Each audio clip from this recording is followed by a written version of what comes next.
नमस्कार दोस्तों, मैं अरुण कौशल और आप देख रहे हैं RBM news India. Guru Purnima के इस महापर्व पर आज हम आपकी मुलाकात एक विशेष हस्ती से कराने जा रहे हैं। जी हां, जिनका नाम है स्वामी शैलेंद्र सरस्वती जी। स्वामी जी, सबसे पहले तो गुरु पूर्णिमा की आपको बहुत बहुत शुभकामनाएं।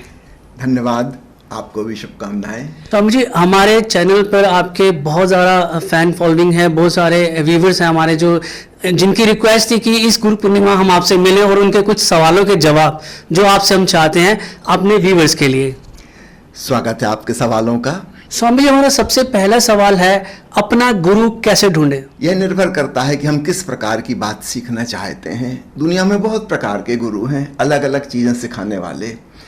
एक शिक्षक है, वह बौद्धिक ज्ञान देता है, इन्फॉर्मेशन देता है, नॉलेज देता है। कोई कला सीखना चाहता है, संगीत, तो निश्चित रूप से वह संगीत के गुरु के पास जाएगा। कोई तैरना सीखना चाहता है तो किसी तैराक के पास जाएगा। तो गुरु हम स्वयं चुनते हैं। अब आती है अध्यात्म की बात। जिसे हम कहें, जिसको ध्यान की कला सीखना है, वह ऐसे व्यक्ति को खोजेगा जो स्वयं ध्यान में डूबा हुआ है। कोई व्यक्ति शांत होना चाहता है तो वह ऐसे व्यक्ति को खोजेगा जो स्वयं शांत है, जो स्वयं आनंदित है। तो हम पे निर्भर करता है हम क्या सीखना चाहते हैं। दुनिया में सब प्रकार की चीज़ें सिखाने वाले लोग हैं। किसी को अपराध करना सीखना है तो उसके भी गुरु हैं, चोरी सिखाने वाले भी गुरु हैं, राजनीति सिखाने वाले गुरु हैं। सब प्रकार के गुरु दुनिया में। गुरु यानी सिखाने वाला, शिष्य यानी सीखने वाला। तो सब कुछ शिष्य पर ही निर्भर करता है। स्वामी जी, हमारा दूसरा सवाल है, गुरु और संत में क्या अंतर है? गुरु का तो अर्थ हुआ सिखाने वाला, है ना। वो क्या सिखाता है वो अलग अलग विषय हो सकते, जैसा मैंने ऑलरेडी कहा। संत का मतलब है जो शांत है और संतुलित है, वेल बैलेंस्ड, है ना। जिसके जीवन में एक प्रकार का संतुलन है, सामंजस्य है, समता के भाव में जो जीता है। भगवान कृष्ण गीता में कहते हैं समत्व योग सर्वोपरि योग है। तो जब जिसके भीतर द्वंद्व नहीं बचा, एक समता आ गई, स्वीकार भाव आ गया, वह शांत हो जाता है। ऐसे शांत संतुलित व्यक्ति को हम संत कहते हैं। तो निश्चित रूप से वह सिखाएगा कुछ, तो यही चीज़ सिखाएगा जो वह स्वयं जानता है। तो गुरु तो हजारों प्रकार के हैं, संत भी उसमें से एक प्रकार का गुरु है जिसको हम सदगुरु कह सकते हैं।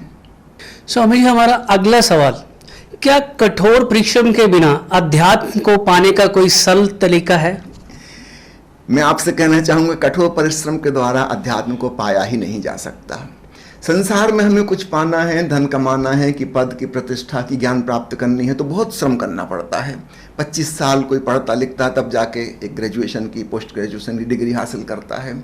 कोई पूरी ज़िंदगी अर्पित कर दे तब जाके वो संगीत का उस्ताद बनता है, कि राजनीति में प्रधानमंत्री, राष्ट्रपति बन पाता है।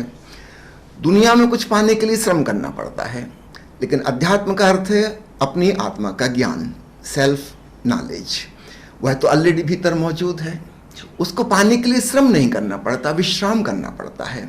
इसलिए जो सरल हैं, रिलैक्स हो सकते हैं, विश्राम पूर्ण शांत हो सकते हैं, वे अपने भीतर स्वयं को जान लेते हैं, परमात्मा को पहचान लेते हैं।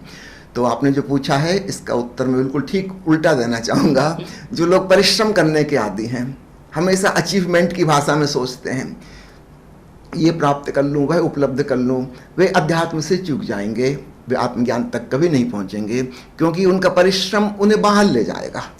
इसलिए तथाकथित त्यागी, तपस्वी, दानी, वे परमात्मा को नहीं जान पाते। एक आदमी धन इकट्ठा कर रहा है, वह भी बाहर की घटना है, और एक व्यक्ति दान दे रहा है, वह भी बाहर की घटना है। एक व्यक्ति सुख सुविधा खोज रहा है, वह भी बाहर की घटना है, और एक आदमी तपस्या कर रहा है, कठिन परिस्थितियां निर्मित कर रहा है अपने लिए, वह भी बाहर की घटना है। भीतर तो वो नहीं गया। परिपूर्ण विश्राम में एकदम सहज सरल होकर, जब हम कुछ भी नहीं कर रहे होते, कुछ पाने पर हमारी नज़र नहीं होती, अचानक हमारा स्वयं का होना उजागर हो जाता है। स्वामी जी, एक मिथ्य है कि जीवन को हमेशा खुशी जीवन और उसका स्वागत किया जाता है, पर मृत्यु को इतना बुरा क्यों समझा जाता है, जबकि वो भी एक सत्य है? ये हमारी रॉन्ग कंडीशनिंग है। हमारे परिवार वालों ने, समाज वालों ने, पूरी दुनिया में सब प्रकार की जो संस्कार, शिक्षाएं प्रचलित हैं, उन्होंने हमको सिखाया है कि मृत्यु बुरी है, इसका शोक मनाना चाहिए। इसका ठीक उल्टा भी संभव है। कबीर साहब ने कहा कि मृत्यु तो महोत्सव होनी चाहिए, उनकी मृत्यु का महोत्सव मनाया गया। उनकी शिष्य परंपरा में आज भी कबीरपंथियों में मृत्यु का महोत्सव मनाया जाता है। ओशो ने स्वयं अपनी डेथ का सेलिब्रेशन किया।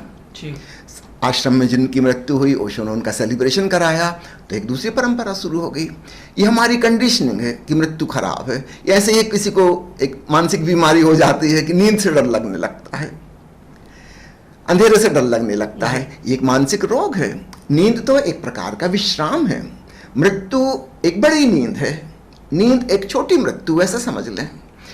तो मृत्यु से जो डर हमारे मन में बैठा दिया गया है, this is a wrong conditioning, समाज ने एक गलत संस्कार दे दिया, इसको बदला जा सकता है। बड़े दिनों से मेरे से पूछा जा रहा था कि स्वामी जी जब जाएं तो ये पूछना जरूर। तो स्वामी जी हमारा अगला जो सवाल है वो ये है कि मन के अंदर जो गंदगी भर जाती है, गंदे विचार होते हैं, उनको किस प्रकार से साफ किया जा सकता है? सबसे पहली बात तो यह है कि अगर हमने सोचा कि यह गंदे हैं, ये बुरे हैं, खराब है, नहीं होना चाहिए, तो हमने दुश्मनी की भावना बना ली, और जिससे हमने अपने भीतर शत्रुता साध ली, वह वाला हमारा हिस्सा हमारे भीतर अवचेतन मन में छुप जाएगा। फिर वो सामने प्रकट नहीं होगा, क्योंकि हम उसको देखना ही नहीं चाहते, हम उसको हटाना चाहते हैं, मिटाना चाहते हैं, दूर करना चाहते हैं। फिर वो सामने नहीं आएगा, छुप जाएगा। छुपा हुआ वह मौजूद रहेगा, अचानक किसी परिस्थिति में वह विस्फोट करके फिर सामने आ जाएगा। तो जिस व्यक्ति को अपने भीतर सफाई करनी है, सबसे पहले तो उसको सहज और प्राकृतिक होना सीखना होगा।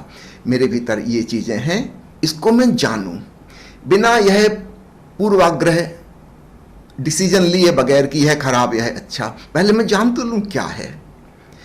जानने के बाद एक अद्भुत घटना घटती है। जैसे जैसे मैं जानने का प्रयास करता हूँ, मैं ज़्यादा सजग, ज़्यादा सेंसिटिव, संवेदनशील बनता हूँ, और उस घनी जागरूकता में जो जो बुराई है वह अपने आप विलीन हो जाती है। जागरूकता को ऐसे समझें जैसे रोशनी, और जिसको हम बुराई कह रहे हैं वह है अंधेरे जैसी। तो हम रोशनी लेके जब उसको देखने पहुंचेंगे, क्या हमें कहीं अंधेरा मिलेगा?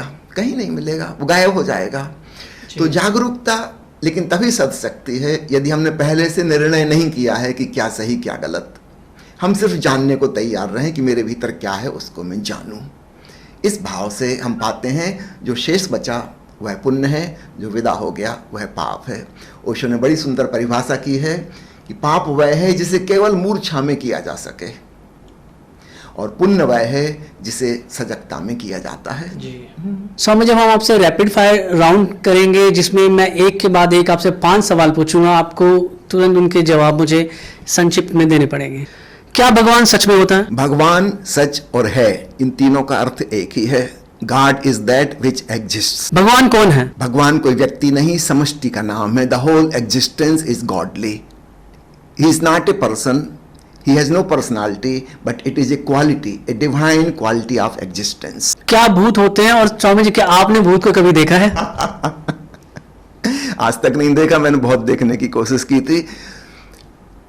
दुनिया में जितने प्रधानमंत्री और राष्ट्रपति हैं, उससे कम से कम 4 गुने ज्यादा भूतपूर्व प्रधानमंत्री और राष्ट्रपति हैं, और जितने सांसद और विधायक हैं उससे करीब करीब 40 गुने ज्यादा भूतपूर्व सांसद और विधायक हैं।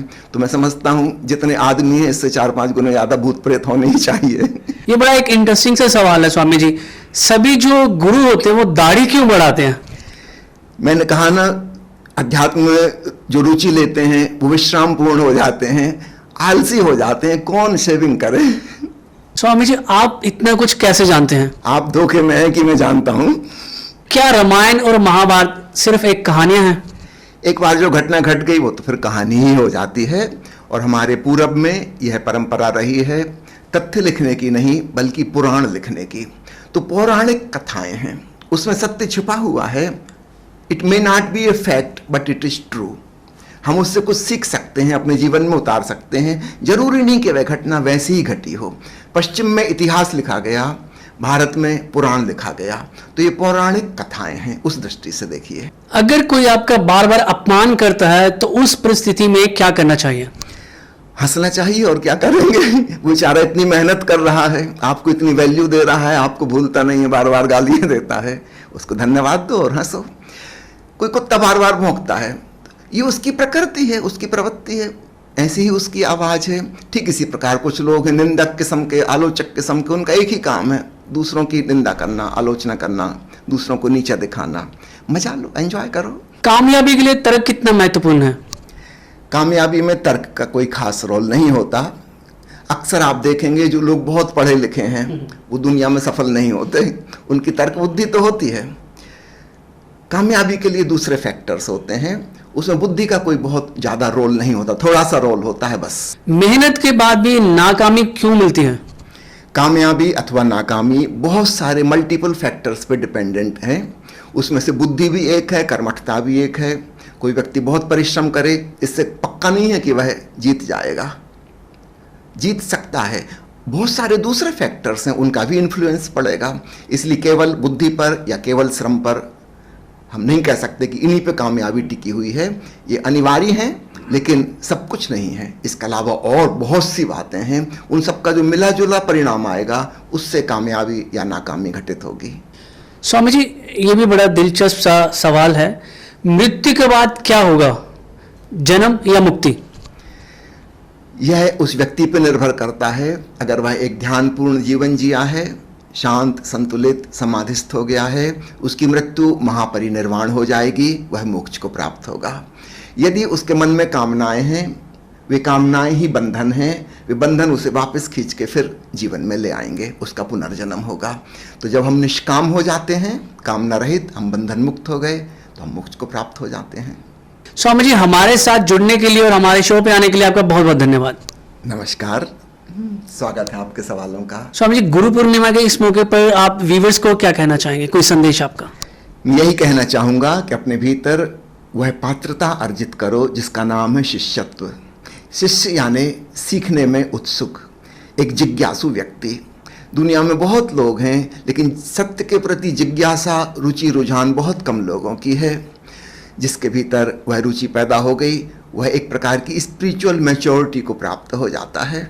तो मैं चाहूँगा गुरु पूर्णिमा पर अपने आप को याद दिलाएं कि आपके भीतर सत्य को जानने की, प्रभु को जानने की, आत्मा को पहचानने की जिज्ञासा है। नहीं है तो थोड़ा शोध करें कैसे वह पैदा हो, क्योंकि उसके बिना हमारा मनुष्य जीवन व्यर्थ है। जी बहुत बहुत धन्यवाद।